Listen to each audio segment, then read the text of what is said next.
Good morning. Sigurado dito sa setup ko may magagalit. At sigurado, siyempre hindi naman tayo licensed technician eh. Medyo ano lang tayo.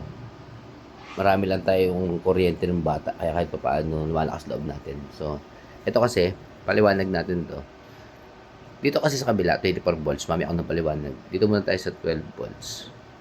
So, itong 12 volts, meron siyang tau MR na 60 amperes.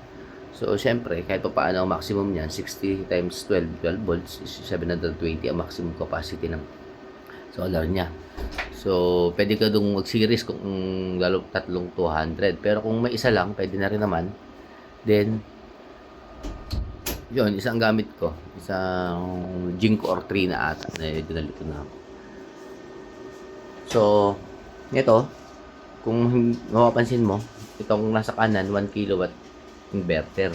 In this one, is meron siyang separate inverter from one and same battery.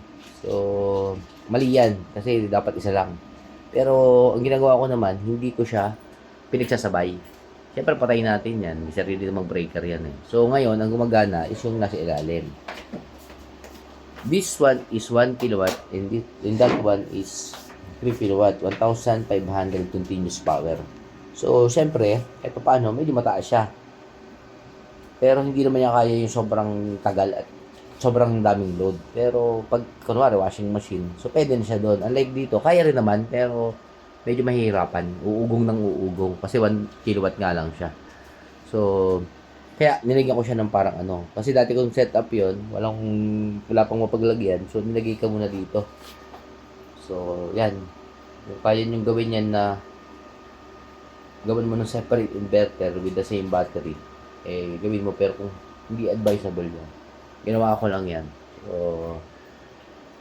separate to ha, yung 12, nung 24 and 12, so, medyo, ano lang, okay.